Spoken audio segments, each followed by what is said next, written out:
சுதந்திர போராட்டம், இந்த நாட்டுக்காக போராடிட்டு இருக்கிறாங்க பாலஸ்தீன மக்கள். அப்போ அந்த மக்களுக்கு ஆதரவு கொடுக்கணுமா இல்லையா?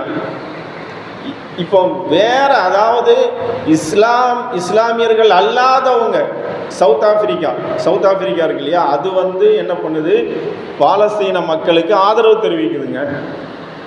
அதாவது நிறைய நாடுகள் இப்போ ஆதரவு தெரிவிக்குது பாலஸ்தீன மக்கள். முஸ்லீம் நாடுகளாக இருக்கக்கூடியவர்கள் யாருமே பாலஸ்தீனத்துக்கு ஆதரவு தெரிவிக்கல. தங்களுடைய நாடு இன்னொருத்தனால் கைப்பற்றப்படுது, அதுக்கு எதிராக சுதந்திரம் போராட்டம் நடத்துகிறாங்க அந்த மக்கள். அந்த மக்களுக்கு முஸ்லீம் நாடுகள், நாங்கள் முஸ்லீம் ஆட்சியாளர்கள் என்று சொல்லிட்டு இருக்கிறவங்க ஆதரவு தெரிவிக்க மாட்டேங்கிறாங்க. இது எவ்வளோ பெரிய அநியாயம்! இன்னும் பெரிய அநியாயம் என்ன தெரியுமா? இதுவரைக்கும் வரலாற்றிலே நடந்ததில்லைன்னு நான் நினைக்கிறேன். வரலாற்றிலே இது மாதிரி ஒரு அநியாயம், அட்டூழியம் நடந்ததே இல்லைங்க.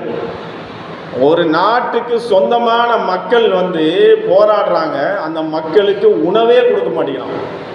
உணவு கிடையாது. ஹமாஸ் அந்த போராளி குழுக்கள் அபகரிச்சுக்கிறாங்கன்ட்டு உணவு கொடுக்காம, அந்த குழந்தைகள்லாம் பார்த்தீங்கன்னா நீங்கள் வீடியோவில் பார்த்துருப்பீங்க, ஊட்டச்சத்து இல்லை, ஊட்டச்சத்தை விடுங்க, உணவே இல்லாமல் எலும்பு கூடுகளாக அந்த குழந்தைகள் இருக்குது. உலக நாடுகளில் பாலஸ்தீனத்தை எதிர்த்தவர்கள், ஆரம்பத்தில் எதிர்த்தாங்க இல்லையா, அவங்க எல்லாருமே இப்போ சப்போர்ட் பண்ணுறாங்க நிறைய பேர்.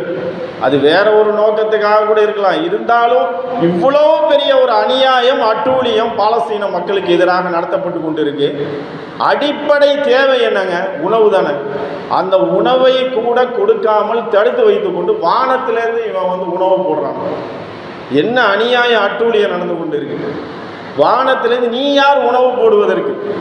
அந்த மக்கள் என்ன சொல்கிறாங்கன்னா, எகிப்தினுடைய பார்டர் இருக்கு இல்லையா, ரஃபா, அந்த ரஃபாவினுடைய பார்டரை, அவன் முஸ்லீம் நாடு தான், எகிப்து முஸ்லீம் தான். அவன் என்ன மேலை நாட்டினுடைய அடிவருடிகளாக எல்லாருமே இருக்கிறானுங்க, சவுதி அரேபியாவிலேருந்து எல்லாருமே.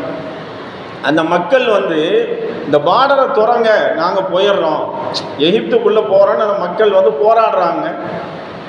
அப்போ அந்த பார்டரை திறக்க மாட்டேங்கிறான்.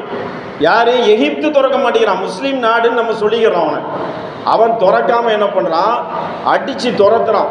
என்னமோ பெரிய, அதாவது கர்மமே கண்ணாக இருந்து வேலை செய்கிற மாதிரி அங்கே இருக்கக்கூடிய அந்த இராணுவ வீரர்கள் அந்த பார்டரை திறப்பான்னு சொல்லி போராடுறாங்களே, அந்த மக்களை அடித்து துரத்துறான். எங்கே? திரும்பவும் பாலஸ்தீனத்துக்குள்ளே அடித்து துரத்துறான். எவ்வளோ பெரிய ஒரு அநியாயம், அட்டூழியம் நடந்துட்டு இருக்குன்னு பாருங்கள்.